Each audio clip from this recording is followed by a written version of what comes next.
Nagsisimula ang kwento sa isang lalaking nagngangalang Victor Lao, dating miyembro ng isang elite military unit noong panahon ng digmaan. Ngayon, pinili na niyang mamuhay ng tahimik at nagpapatakbo ng maliit na kainan sa isang abalang lungsod sa England. Isang araw sinundo niya ang kanyang anak na si Liza mula sa paaralan.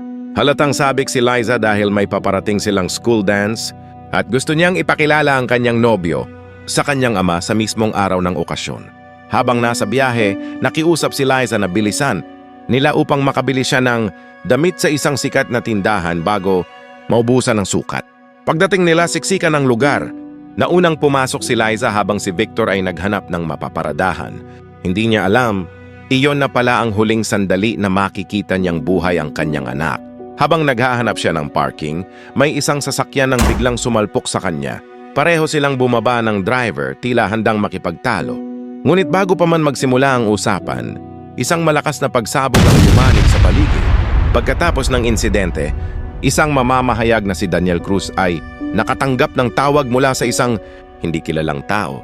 Ipinahayag ng tumawag na isang lihim na grupo ang may kagagawa ng pambobomba sa isang bangko sa sentro ng lungsod. Nagbigay ito ng code name at nagbabala na magpapatuloy ang kanilang pag-atake hanggat hindi natitigil ang sinasabi nilang pang-aapi sa kanilang lupain.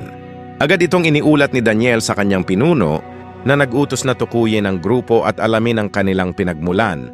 Pinapunta siya sa pinangyarihan ng pagsabog upang i-cover ang nangyari. Doon bumungad ang isang napakasakit na eksena.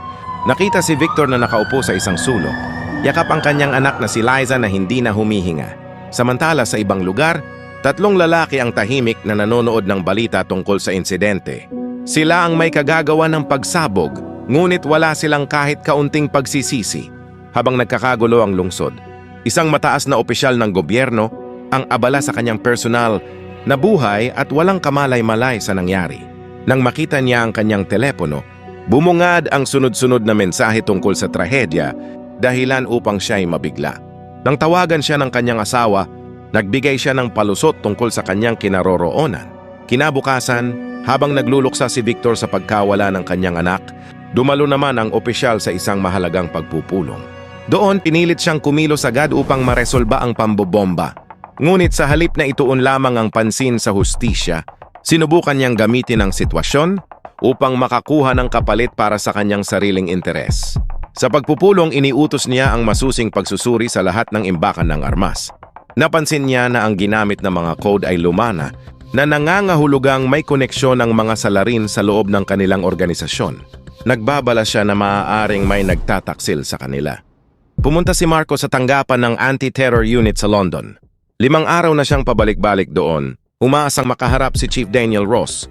Sa wakas, pinagbigyan siya ni Ross at tiniyak na ginagawa nila ang lahat para mahanap ang mga salarin sa pambobomba. Ngunit hindi iyon sapat para kay Marco. Hiningi niya ang mga pangalan ng mga may kagagawan at handa pa niyang ibigay ang buo niyang ipon na 20,000 pounds kapalit ng impormasyon. Tumanggi si Ross. Kaya naman tinanong niya kung may kilala itong konektado sa isang grupong rebelde, ngunit muli siyang binigo. Sa halip, binalaan siya ni Ross na delikado ang mga taong iyon at baka mapahamak siya kung susubukan niyang lumapit. Unti-unting nabunyag ang nakaraan ni Marco. Noon pa man, dala na niya ang bigat ng pagkawala.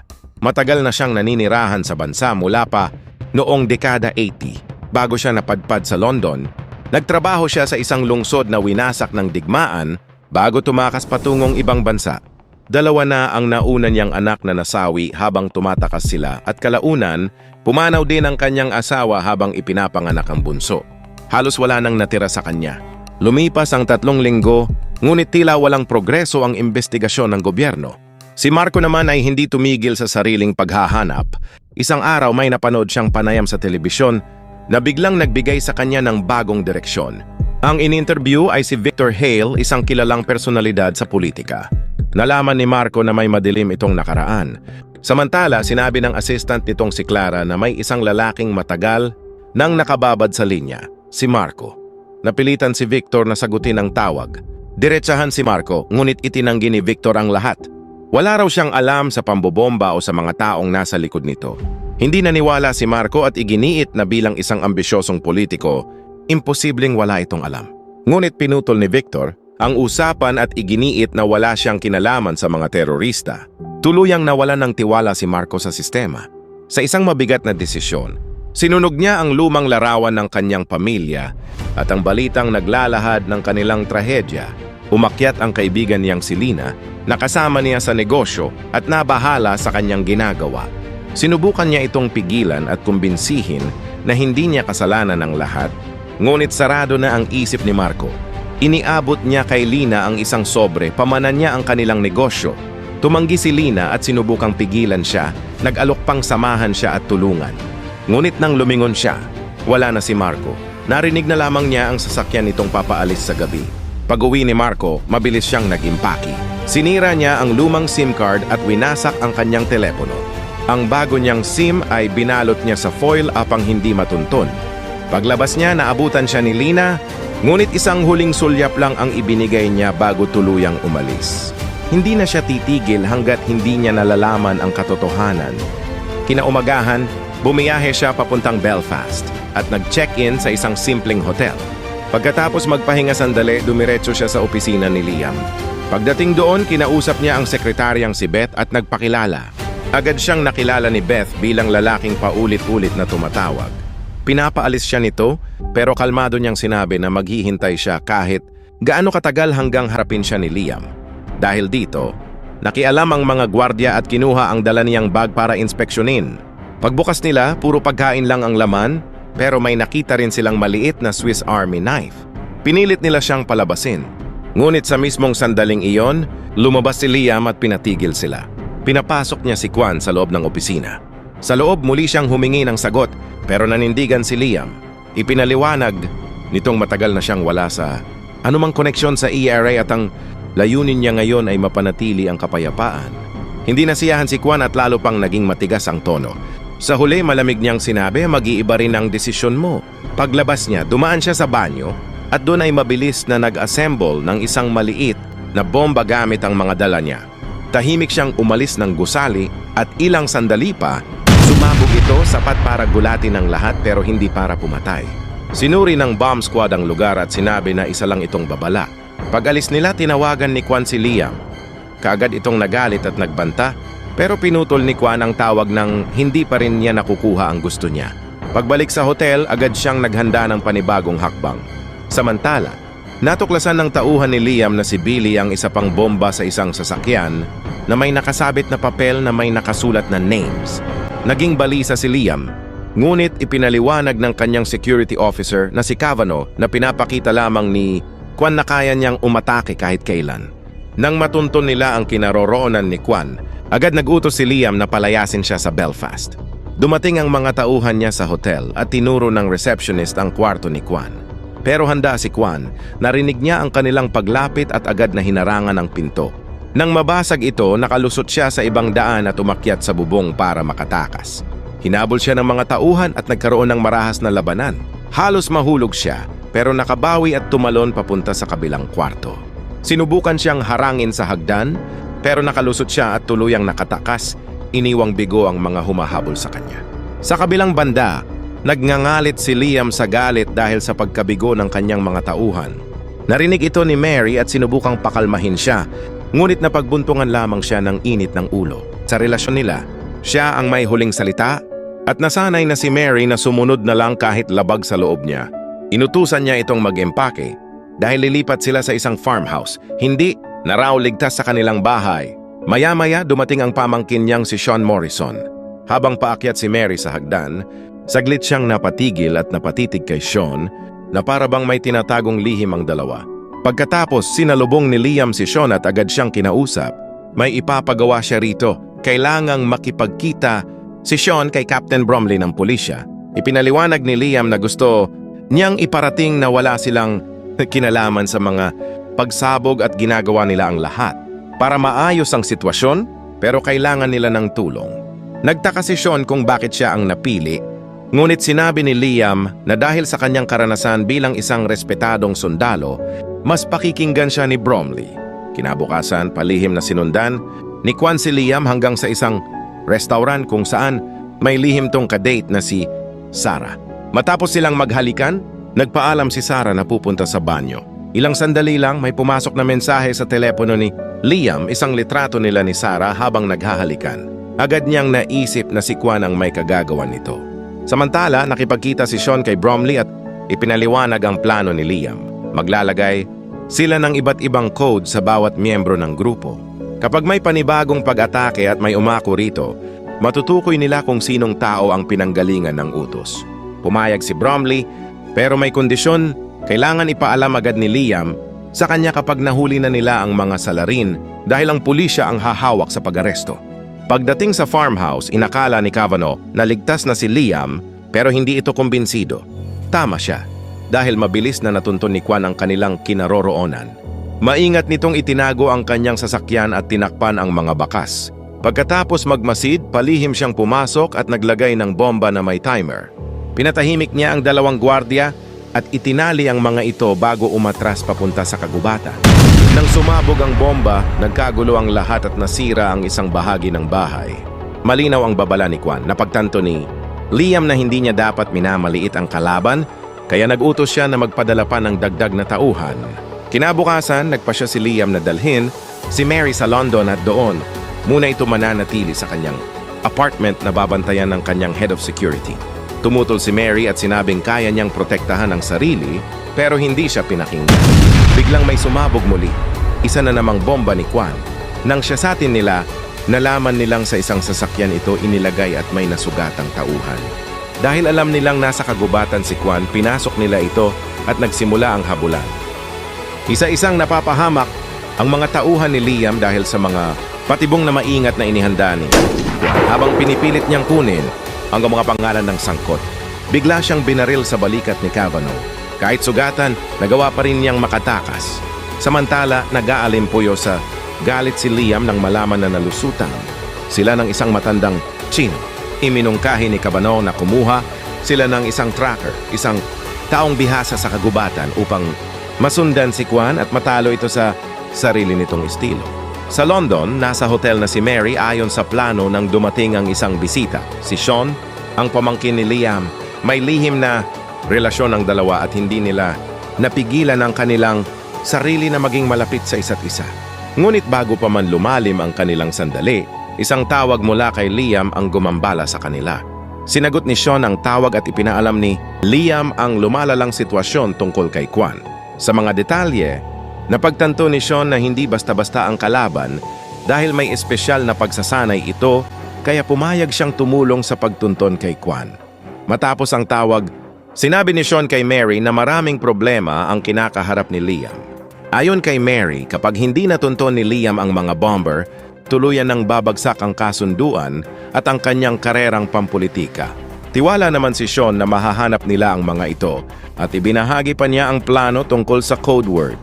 Ngunit dahan-dahang inimpluwensyahan ni Mary si Sean, sinasabing kailangan ng konseho ng mas matatag na leader tulad niya dahil nag-aalinlangan si Liam gamitin ang kapangyarihan nito. Inamin ni Mary na hindi pa rin niya napapatawad si Liam sa nangyari sa kanyang kapatid na si Patrick. Natagpuan man ni Liam ang mga pumatay rito, tumanggi siyang ipapatay ang mga ito at piniling ipaubaya sa batas. Para kay Mary, hindi iyon sapat.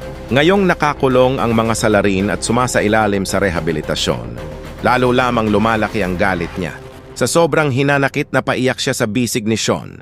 Samantala, nagtatago pa rin si Kwan sa kagubatan, pinipilit na manatiling buhay habang iniisip ang kanyang pamilya. Pinainit niya ang isang kutsilyo upang isara ang sugat ng bala, ngunit hindi niya kinaya ang sakit at bumagsak siya, kasabay ng pagbabalik ng masasakit na alaala. Naalala niya ang pagtakas nila mula Vietnam patungong Singapore nang salakayin sila ng mga piratang Thai. Sinubukan niyang lumaban, ngunit napakarami ng kalaban. Kinuha ng mga pirata ang kanyang mga anak na babae, kasama ang iba pang kabataang babae. Siya at ang kanyang asawa ay itinapon sa dagat, walang nagawa kundi panoorin habang dinadala palayo ang kanilang mga anak. Sa parehong gabi, natanggap ni Liam ang file ni Kwan mula kay Catherine at nalaman ang buong nakaraan nito. Doon niya napagtanto na hindi siya nakikitungo sa ordinaryong tao, kundi sa isang dating operatiba ng Special Forces na lubos ang kasanayan. Dumating si Hugh McGrath, isang mataas na enforcer ng konseho, upang harapin si Liam. Halatang iritado siya dahil pinasiyasat ni Liam ang kanyang taguan ng armas. Sa katunayan, ginagawa ni Liam ang parehong pagsusuri sa lahat ng imbakan ng grupo at doon nila natuklasan na may nawawalang 10 kilo ng pampasabog mula kay McGrath. Ipinunto ni McGrath na dapat si Liam ang manguna sa pagpapatatag ng sitwasyon dahil ang nangyaring pambobomba ay nagbigay ng malaking lakas sa IRA. Kailangan daw nilang pakalmahin ang kanilang hanay. Lumabas din na ang orihinal na plano ay limitadong operasyon, lamang sa mga financial target at walang dapat mapahamak, isang pangakong sinang-ayunan ni McGrath. Pero nagbago ang lahat matapos ang malawakang pagkamatay sa London bombing. Hindi alam ni McGrath kung sino ang nasa likod nito, ngunit nagbabala siya na maaaring mauwi ito sa kanila kung magkamali. Inamin ni Liam na kailangan niya ang insidenteng iyon upang pag-isahin ang kanilang hanay. Pero binisto siya ni McGrath, hindi lang yon para sa layunin ng grupo kundi para palakasin ang sariling posisyon ni Liam at itago ang kahinaan niya. Hiniling ni McGrath na maibalik ang dating Liam, ngunit ramdam ni Liam na wala na ang dating panahon. Sa dulo, inutusan niya si McGrath na ayusin ang gulo sa baybanta. Pagkaalis ni McGrath, napansin ni Liam na walang malay ang kanyang aso, senyales na may nanghimasok. Agad niyang hinanap ang baril niya, ngunit empty case lang ang laman ng drawer. Tama nga ang hinala niya. Si Kwan ay nasa loob na ng kanyang bahay. Tinutukan siya ng baril at pinaupo. Ipinakita pa ni Kwan ang bombang nakakabit sa kanyang katawan at nagbanta na puputukin niya ito kahit isama pa ang sarili niya kung hindi siya makuha ng sagot. Hiningi niya ang mga pangalan ng responsable pero wala pang alam si Liam. Sa desperasyon ni Kwan, lalo niyang piniga si Liam, ngunit pinatigil siya nito at ipinaliwanag ang lahat ng nalalaman niya. Sa ngayon, sapat ito para humupa muna si Kwan. Umalis siya na may babala, isang araw na lang ang palugit para ibigay ang mga pangalan. Kinabukasan, muling sumabog ang karahasan ng IRA. Isang double-decker bus ang pinasabog. Laking gulat ni Liam nang matuklasan na si Sarah, ang kanyang karelasyon ay bahagi pala ng grupo ng mga bomber. Samantala, dumating si Sean sa farmhouse para simulan ang pag-track kay Kwan. Tumawag si Bromley kay Liam at ipinaalam na muling nakatanggap ng tawag mula sa mga bomber. Pero sa pagkakataong ito, walang code word. Lalong naguluhan si Liam. Ayon kay Bromley, isang lalaking may Irish accent ang tumawag at dahil dito, tuluyan ng pinutol ang koordinasyon nila kina Liam at Sean. Mukhang nalalamangan na si Liam at may traitor sa loob ng kanyang sariling grupo. Tumawag rin si Catherine at galit na. Ipinahayag ang pagkadismaya sa ikalawang pag-atake. Binanggit niyang maaaring pag-isipan ng punong ministro ang pardon, pero kapalit nito ay ang agarang pagsuko ng mga bomber. May plano na magpadala muli ng mga paratrooper sa mga lansangan ng Belfast sa loob ng 41 oras at tiyak na magbubunsod ito ng malawakang labanan. Sa gitna ng tensyon, dumating si Murphy dala ang ulat mula sa pagbabantay kay Mary. Dito nalaman ni Liam na dumalaw si Sean at ginamit ni Mary ang telepono sa lobby ng hotel para makipag-ugnayan kay McGrath. Doon tuluyang nabasag ang tiwala ni Liam nang matuklasan niyang si Mary mismo ang naglilihim at naglalabas ng impormasyon. Kasabay nito si Patrick at ang kanyang grupo ay abala sa paghahanda ng isang bomba. Isang mahalagang security conference ang nakatakdang ganapin sa Roma kinabukasan kung saan dadalo ang mga pangunahing opisyal ng gobyerno at seguridad. Ang plano ng mga bomber ay diretso at mapanganib ilagay ang bomba sa eroplanong sasakyan ng mga delegado. Sa command center, kinumpirma ni Bromley na si Patrick ay isa sa mga Bamer at agad siyang nagbigay ng briefing sa Prime Minister. Kasama rin sa pinaghihinalaan sina McGrath at Sarah. Makalipas ang ilang sandali, tumawag si Bromley kay Liam at ibinunyag ang tungkol kay McGrath. Hindi na ito ikinagulat ni Liam dahil may mga hinala na siya. Ipinagbigay alam din ni Bromley si Patrick, ngunit itinanggi ni Liam na kilala niya ito at sinabing wala siyang alam sa kinaroroonan ni McGrath. Ngunit biglang nagbago ang sitwasyon nang sabihin ni Bromley na ang GPS ni McGrath ay 52. Metro lamang ang layo mula kay Liam. Papunta raw si McGrath sa farm ni Liam at may airborne unit na nakahandang dumating sa loob ng 30 minuto para dakpin siya. Alam ni Liam na kapag nangyari iyon, matatapos ang kanyang karera dahil sa kaugnayan niya kay McGrath. Kaya sinabi ni Bromley na kung gusto niyang makaligtas, kailangan niyang makuha ang mga pangalan at lokasyon ng mga bomber mula kay McGrath. Di nagtagal, dumating si McGrath kasama ang kanyang mga tauhan. Inutusan ni Liam si Cavanaugh na ipadala ang mga lalaki para tulungan si Sean sa kagubatan. Sa loob ng bahay, bigla ang sinalakay ni Liam si McGrath, tinutukan ito ng baril at pilit na inusisa tungkol sa bomba. Inutos niya na isulat ang mga pangalan at lokasyon ng mga kasabwat. Tumanggi si McGrath, kaya binaril siya ni Liam sa paa bilang babala. Dahil dito, napilitan si McGrath na sumunod. Laking gulat ni Liam nang makita ang pangalan ni Sarah sa listahan. Inamin ni McGrath na iba ang tunay niyang pagkakakilanlan at matagal na siyang nagtatrabaho para sa kanila. Sa huli, tinanong ni Liam ang tungkol kay Mary. Nagkunwari si McGrath na walang alam, ngunit sa galit ni Liam, sinaktan niya ito hanggang sa umamin. Lumabas na matagal nang may galit si Mary kay Liam dahil sa nangyari sa kapatid niya, kaya nakipagsabuatan siya kapalit ng tulong kay McGrath. Dahil dito, binaril ni Liam si McGrath sa ulo. Pagkatapos, agad niyang tinawagan si Bromley at sinabi na nasa kanya na ang mga pangalan. Samantala, si Sarah ay patuloy na minamanipula si Ian. Hindi lang ito simpleng relasyon, may mas malalim siyang plano. Kapag abala si Ian sa paglilinis, mabilis na kumilos si Sarah sa laptop. Tahimik niyang inilagay ang bateryang may lamang bomba at inihanda ito ng palihim. Sa gitna ng kakahuyan, tumawag si Liam kay Sean upang ibalita ang tungkol kay McGrath. Ipinasa niya kay Sean ang mga pangalan at lokasyon ng mga bomber sakaling kailanganin ito sa operasyon. Binanggit din niya na si Patrick ang may kinalaman sa nangyari sa anak ni Kwan. Bago matapos ang tawag, mariing sinabi ni Liam kay Sean na tapusin na nila ito agad. Hindi nagtagal, lumabas si Kwan mula sa pinagtataguan at biglang sumalakay kay Sean. Naging marahas ang kanilang sagupaan. Mas nakalamang si Kwan sa laban, ngunit hindi niya tinapos ang buhay ni Sean. Kalaunan, nagpasya si Sean na ibigay ang impormasyon kay Kwan. Ibinigay niya ang passcode ng kanyang telepono kung saan naroon ang mga pangalan at lokasyon ng mga target. Nang matuklasan ni Kwan ang impormasyon, lalo pang tumindi ang sitwasyon. Pagbalik ni Sean sa bahay, iniulat niya kay Liam ang nangyari kay Kwan, ngunit hindi ito pinansin ni Liam. Mas ikinagalit niya ang nahuli si Sean sa silid ni Mary. Sinubukan magpaliwanag ni Sean, ngunit pinutol siya ni Liam at tinanong lamang kung ano ang napag-usapan nila ni Mary. Doon niya nalaman na minanipula ni Mary si Sean upang makuha ang code change at naipasa niya ito kay McGrath na siya namang nagbigay sa mga bomber. Dahil dito, kinuha ni Liam ang kanyang baril at inutusan si Sean na gawin pa ang isang huling misyon bago matapos ang lahat. Pagkatapos nito, pupunta na siya sa New York at hindi na babalik. Kinabukasan, tahimik na pinalibutan ng grupo ni Bromley ang hideout ng mga bomber, ngunit nakalusot si Kwan nang hindi nila napansin. Sa airport naman, dumaan sa security check ang gamit ni Ian. Gaya ng plano, hindi natukoy ang bombang nasa loob ng kanyang laptop. Naghahanda na sana ang mga Baymer na umalis nang tumunog ang doorbell. Pagbukas nila, si Kwan ang kanilang nakita kasama ang landlady. Nagpanggap siyang tubero na aayusin ang tagas ng gas sa gusali, kaya napilitan silang papasukin siya. Habang ini-inspeksyon ang unit, agad niyang nakilala si Patrick dahil sa marka ng paso sa kamay nito. Pinapaupo siya at pinabuksan ang bag para halughugin. Nang makita ang machine gun, biglang kumilos si Kwan. Hinablot niya ito at pinaputukan ang mga kalaban. Nagkaroon ng kaguluhan sa labas habang naghihintay ang mga operatiba ng utos. Isa-isang tinapos ni Kwan ang mga bomber. Nasugatan si Sarah sa balikat at si Patrick na lamang ang natira.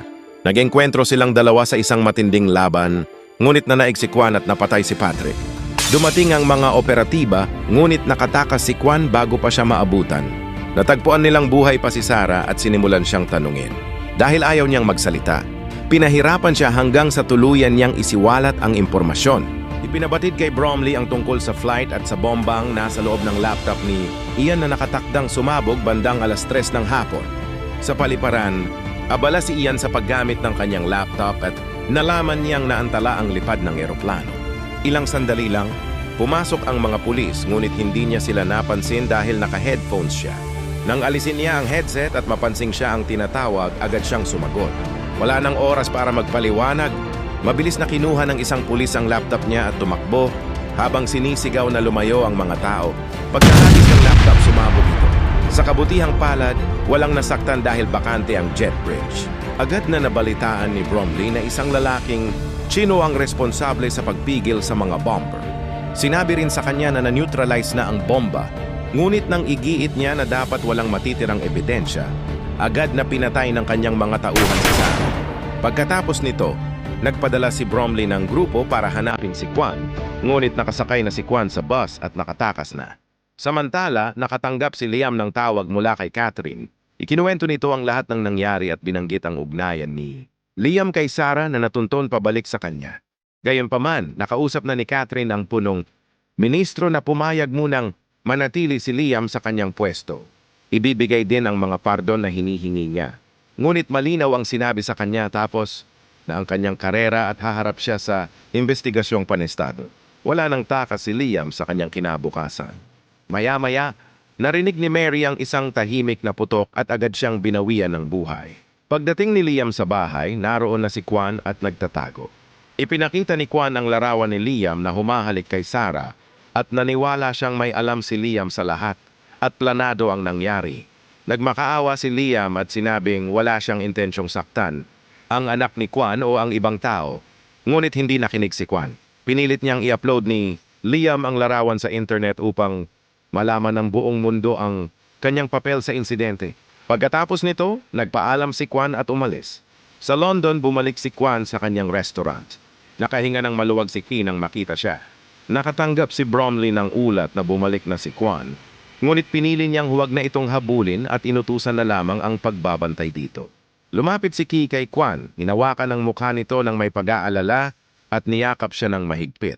Gumanti rin ng yakap si Kwan, tila tuluyan ng iniiwan ng madilim niyang nakaraan. Kung umabot ka pa sa eksenang ito, baka pwedeng pa-subscribe para marami pa tayong ma-upload. Maraming salamat.